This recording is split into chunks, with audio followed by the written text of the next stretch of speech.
HTML training series के day 18 में आपका स्वागत है। आज हम बात करते हैं कि एचटीएमएल में हेड एलिमेंट का रोल क्या है। सो बेसिकली जो हेड एलिमेंट है हमारा वो कंटेनर है किसका। सबसे पहले आपके टाइटल का, उसके बाद स्क्रिप्ट, लिंक, मेटा,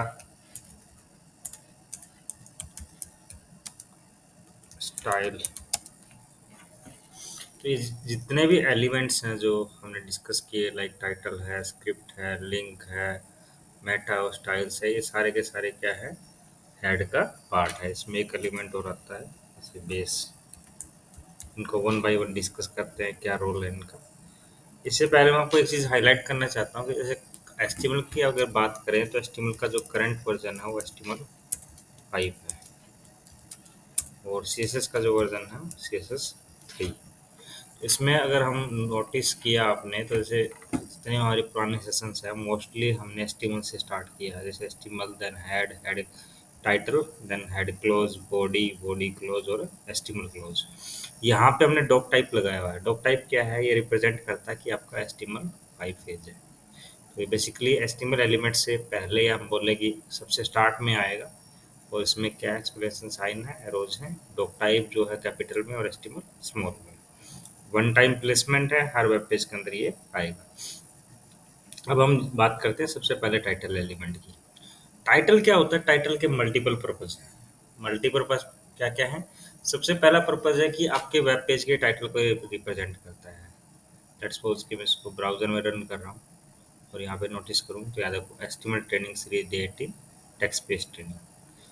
नेक्स्ट जो है, जैसे आप जो एड्रेस बार में जो हमारा इसका ब्राउज़र का टूल बार है, बुकमार्क करते हैं किसी भी पेज को, तो वहाँ पे ये क्या है, एचटीएमएल ट्रेनिंग सीरीज डेट 18 के नाम से ये आपका क्या हो जाएगा, बुकमार्क हो जाएगा। जो भी आपका पेज का टाइटल, आप यूज़र मैनुअली इसको मॉडिफाई कर सकता है अपने इजी नेमिंग अंडरस्टैंडिंग के लिए, लेकिन बाय डिफ़ॉल्ट क्या आएगा, आपका टाइटल आएगा। नेक्स्ट है ये आपका एसईओ के पॉइंट ऑफ व्यू से हेल्प करता है। जैसे मैं अगर सर्च करूँ वेबसाइट डेवलपमेंट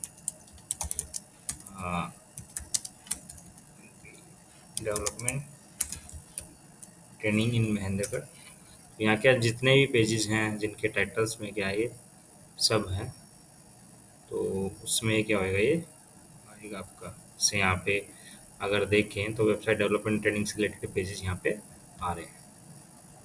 तो ये सारे क्या हैं आपके तीन पर्पज़ के लिए मेनली है। एक तो आपके वेब पेज का टाइटल आ गया, सेकेंडली आपका क्या है, ये आपका ये जो बुकमार्क्स है उसमें आपको हेल्प करता है, और फाइनली जो आपका क्या है, एसईओ के पॉइंट ऑफ व्यू से आपका ये यूज में आता है। नेक्स्ट है स्टाइल एलिमेंट। स्टाइल एलिमेंट का क्या है, इंटरनल जो स्टाइल मेथड है, इसको हम पहले भी डिस्कस कर चुके हैं। तो इंटरनल स्टाइल मेथड क्या है कि कोई भी एलिमेंट है वाया कोई से, लेट्स सपोज कि मैंने क्या किया, h1 लिया और उसको क्या कर देता हूँ, जैसे हेलो इंडिया का टेक्स्ट लिया और क्लास दे दिया, वाया क्लास इसको सी से देना चाह रहा हूँ। तो इंटरनल मतलब इंटरनल में क्या होगा कि हर एक एचटीएमएल पेज के अंदर हमें सीएसएस बार बार लिखना होगा। तो जैसे आप कलर दे रहे हो, कलर ब्लू दे दिया, तो आपका क्या है, ये स्टाइल भी किसका पार्ट है, हेड का पार्ट है। नेक्स्ट जो आपका है वो है स्क्रिप्ट। स्क्रिप्ट किस काम में आता है, जैसे आपकी जावास्क्रिप्ट है, जावास्क्रिप्ट में भी इंटरनल और एक्सटर्नल होता है। जैसे लेट्स सपोज कि आप स्क्रिप्ट को यहीं पे विद इन पेज इंटरनल लिखना चाहते हो, तो क्या लिख सकते हो, जैसे यहाँ पे आप क्या करोगे, let a is equals to 10, और आप अलर्ट करा देते हो क्या, ए की वैल्यू को। अगर आप जाओ अपने इसमें रिफ्रेश करो तो क्या आया, दिस पेज से 10, तो यहाँ पे क्या आ गया, 10 आ गया, मतलब आपकी जावास्क्रिप्ट एग्जीक्यूट हुई है। नेक्स्ट क्या है, स्क्रिप्ट को एक्सटर्नल के लिए भी यूज़ कर सकते हो। एक्सटर्नल के लिए कैसे, कि मैं क्या करता हूँ, यहाँ पे एक जेएस फाइल बनाता हूँ, सेव एज किया मैंने, और जो लोकेशंस है हमारी वहाँ पे क्या किया मैंने, एक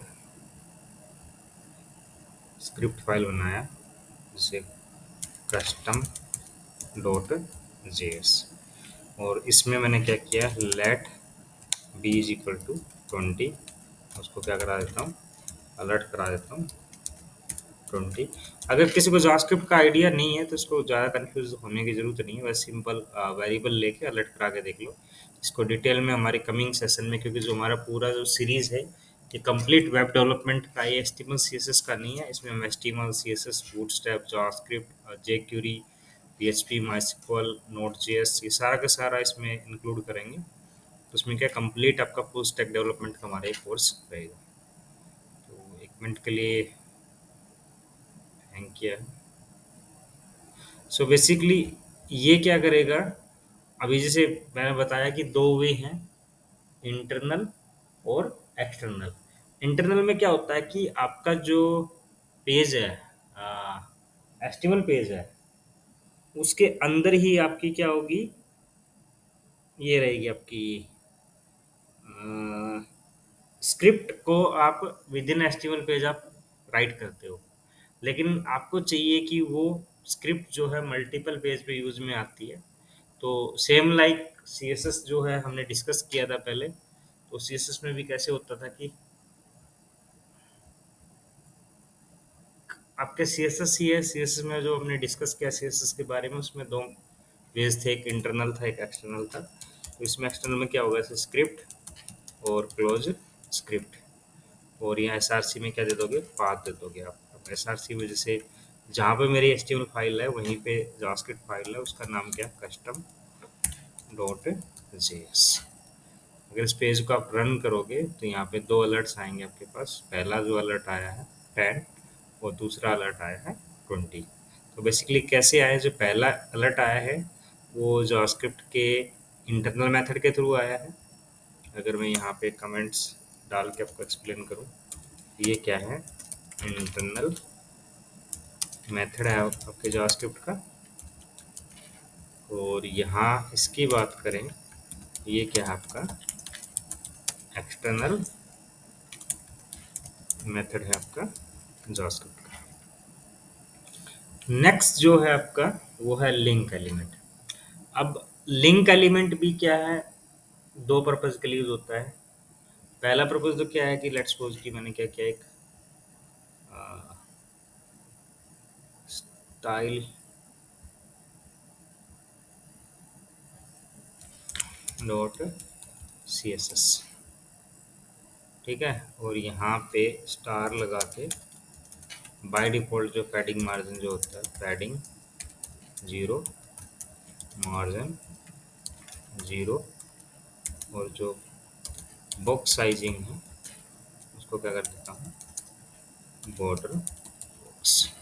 अब इस फाइल को मेरे को लिंक कराना है, एक्सटर्नल मेथड है ये, तो इसको कैसे यूज करेंगे, लिंक रेल और एच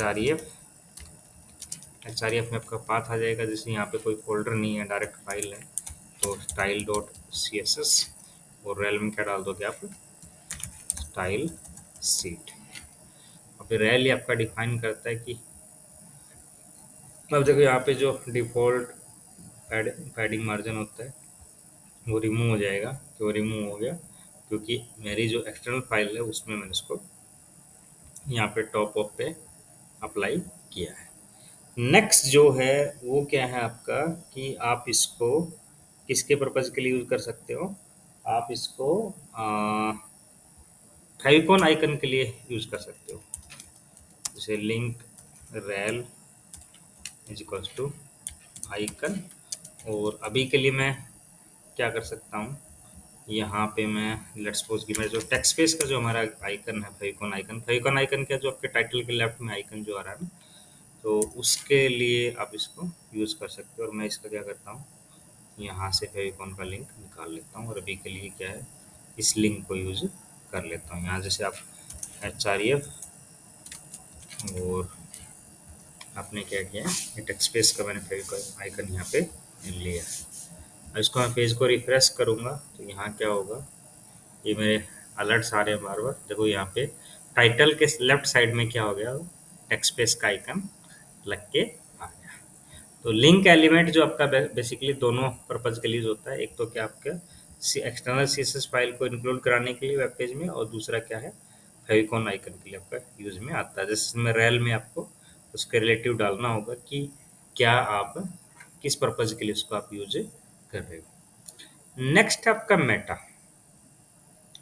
अब मेटा में क्या है कि सबसे पहले अगर मेटा की बात करें तो मेटा में जो सबसे पहले वो आपका करेक्टर सेट है।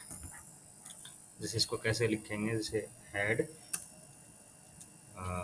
मेटा और कैर सेट, और जो करंटली HTML5 के लिए साथ जो करेक्टर सेट यूज हो रहा है वो है आपका UTF-8। करेक्टर सेट के बारे में डिफरेंटली एक सेपरेटली इसका टॉपिक रखेंगे, इसमें एक्सप्लेन करूंगा कमिंग सेशंस में हम क्या पर्पज के लिए। बेसिकली ये क्या है कि जितने भी अब लेट्स सपोज कि मेरे को ना क्या करना है, यहाँ पे इनपुट एलिमेंट को एज ए टेक्स्ट रिप्रेजेंट करना है, ठीक है ना। Input element is a form element use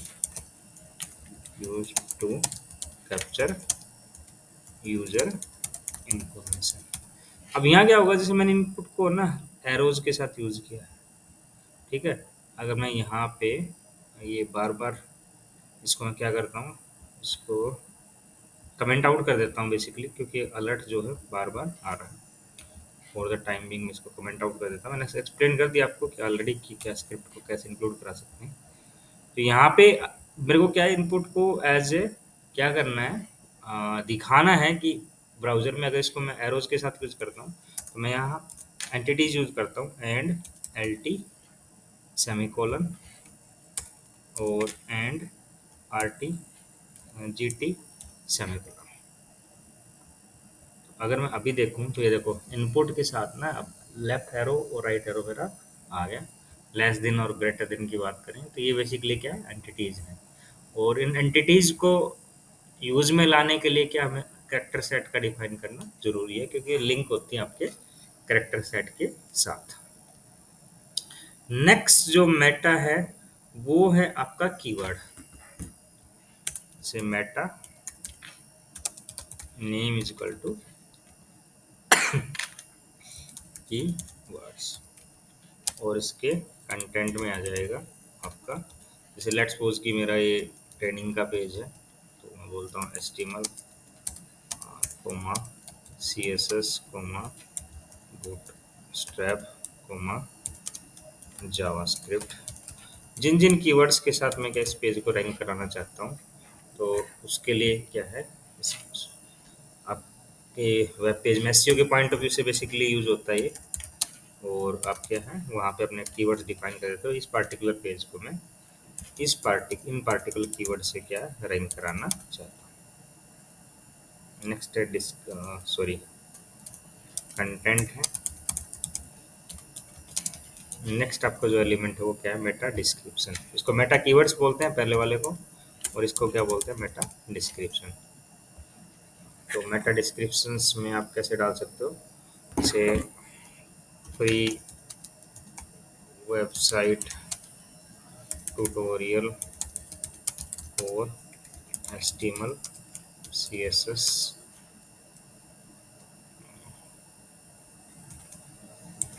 and step. तो इसका एक रिलेटिव डिस्क्रिप्शन 100 to 150 वर्ड्स का हम इसमें यहाँ पे डालते हैं, ये SEO टीम आपको प्रोवाइड करेगी। नेक्स्ट है आपका मेटा के अंदर ही है आपका, मेटा के बहुत सारे एलिमेंट्स होते हैं, हम यहाँ पे रिलीवेंट जो मेनली है उनके बारे में बात करेंगे। जैसे मेटा नेम जैसे ऑथर हो गया आपका, ऑथर में क्या आ सकता है आपका AUTHOR, और कंटेंट में जैसे लेट्स सपोज की जो ओनर है, बिजनेस ओनर, अपना नाम डाल सकते हैं। लेट्स सपोज की मैंने यहाँ पे टेक्स्ट पेज का ट्रेनिंग डाल दिया क्योंकि हमारा बिजनेस नेम है। नेक्स्ट है आपका मेटा जो है रिफ्रेश के पॉइंट ऑफ व्यू से, जैसे रिफ्रेश में क्या होता है, पार्टिकुलर इंटरवल पे आपको क्या करना है, आपको पेज को रिफ्रेश करना है। तो उसके लिए क्या, आप HTTP://eq_iv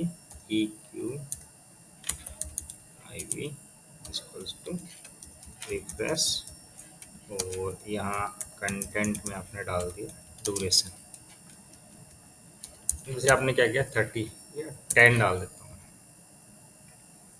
अगर मैं इसको जाऊँ पेज को यहाँ पे ओपन करूँ, तो ये क्या करेगा, हर टेक्स्ट जो भी आपने ड्यूरेशन लिया ना, उतनी ड्यूरेशन में क्या करेगा, पेज को बार बार से रिफ्रेश, ऑटोमेटिकली रिफ्रेश करेगा। यहाँ पे अगर हम देखें तो रिफ्रेश 10।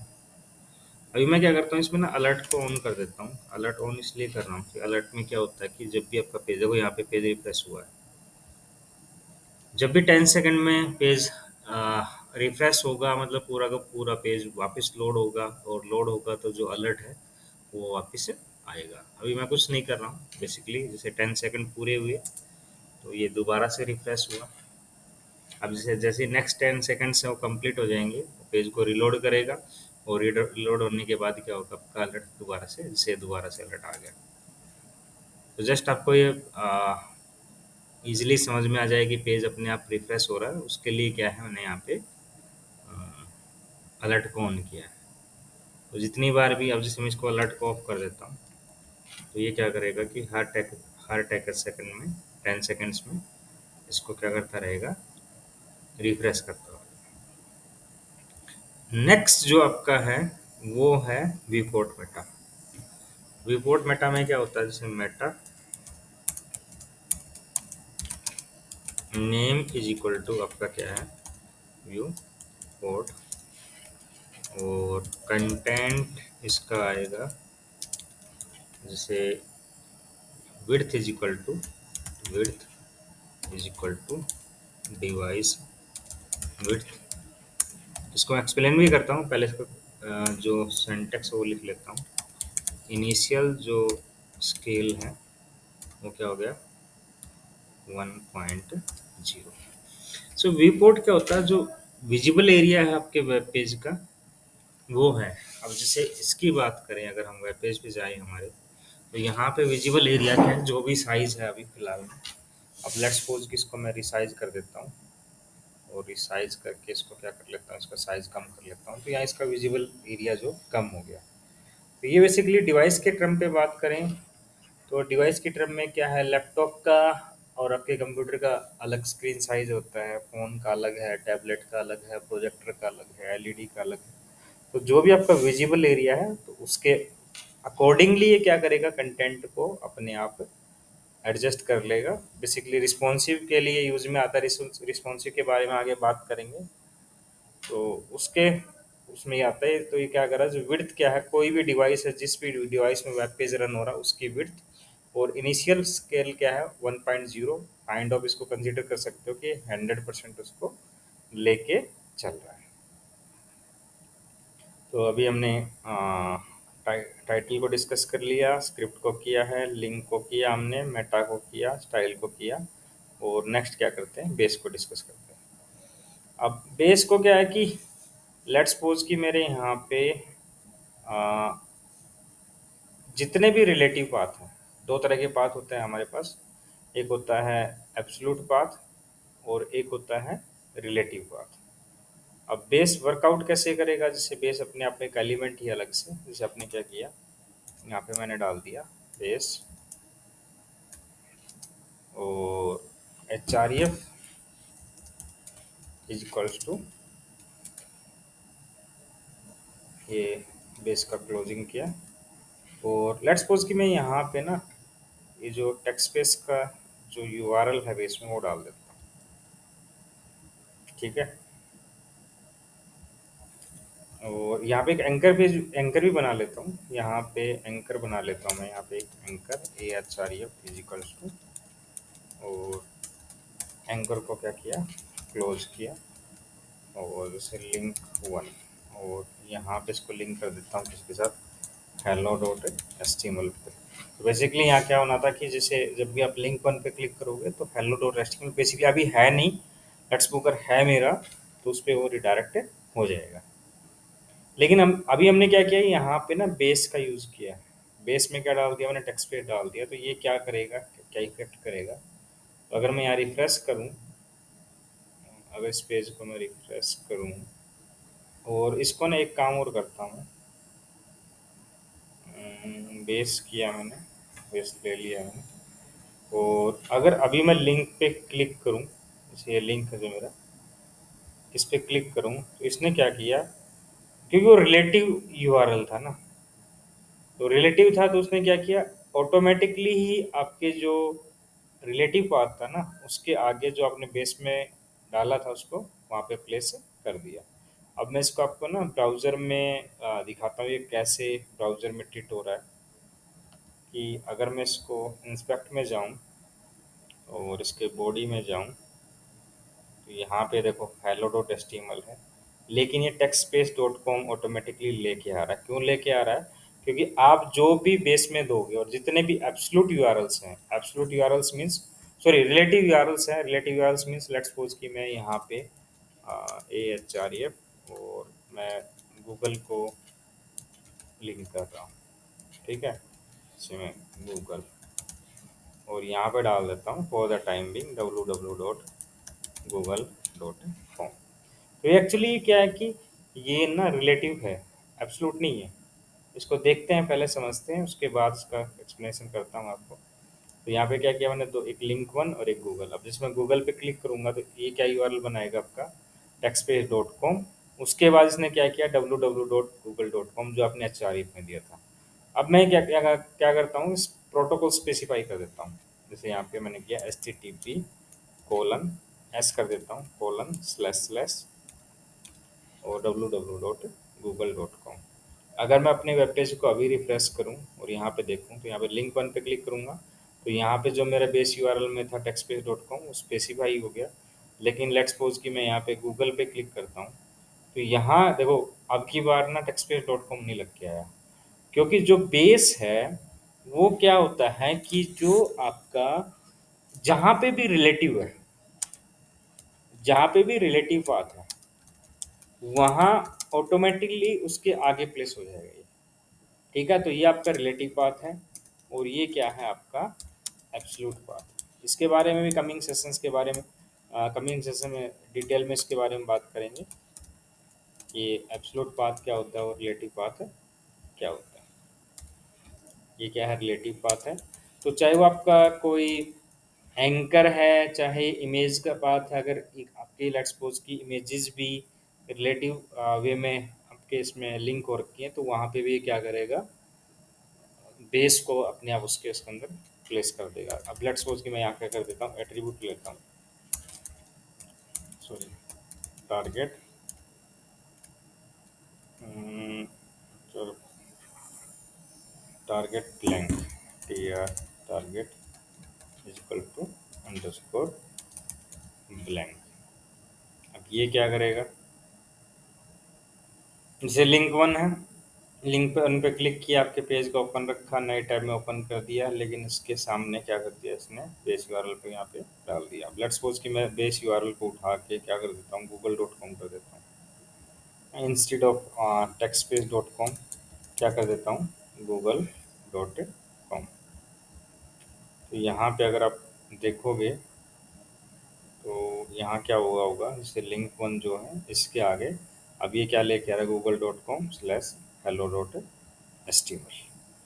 तो बेसिकली ये क्या, जो भी आपका बेस के अंदर होगा, पाथ जो यूआरएल जो आपने स्पेसिफाई होगा किया होगा, उन सब यूआरएल्स में जहाँ पे भी रिलेटिव पाथ है, अगर यहाँ इसकी बात करें हम, स्टाइल की बात करें, एक्सटर्नल स्टाइल की बात करें या एक्सटर्नल जावास्क्रिप्ट की बात करें, तो इन दोनों में इसने इसको इफेक्ट नहीं किया है। ये कहाँ इफेक्ट करेगा, आपका कहीं पे भी एंकर है या फिर आपकी इमेजेस हैं या ऑडियो वीडियो फाइल्स हैं, उन सब जगह पे क्या करेगा, आपका इफेक्ट करेगा। तो ये बेसिकली सारे क्या क्या हैं, हमारे हेड के एलिमेंट्स हैं। और ये मोस्टली क्या है, आपके वेब पेज की जो कंटेंट प्रेजेंटेशन में यूज़ में नहीं आते हैं। जैसे अगर किसी को भी हम देखें, सारे के सारे हेड के पार्ट हैं और ये कंटेंट को प्रेजेंट नहीं करते। कंटेंट के लिए हमें वही एचटीएमएल के एलिमेंट्स ही जो हम डिस्कस कर रहे हैं वो सारे के सारे रहेंगे। हेड जस्ट क्या है कि मेटा इन्फॉर्मेशंस के लिए यूज में आता है। स्टार्टिंग फ्रॉम करेक्टर सेट है आपका, टाइटल है, मेटा कीवर्ड है, मेटा डिस्क्रिप्शन है, मेटा ऑथर है, रिफ्रेश का बताया मैंने आपको, व्यू पोर्ट है या बेस है, या स्टाइल एलिमेंट है इंटरनल स्टाइल के लिए, स्क्रिप्ट है।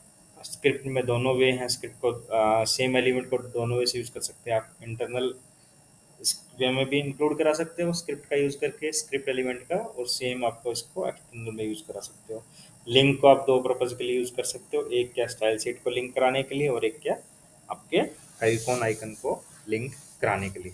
तो बेसिकली आज का जो सेशन था हमारा स्पेशली हेड के लिए, हेड एलिमेंट्स के लिए मैंने डिजाइन किया था। और अगर आपको वीडियो पसंद आया है तो वीडियो को लाइक करें, कमेंट करें, चैनल को सब्सक्राइब करें। नमस्कार दोस्तों।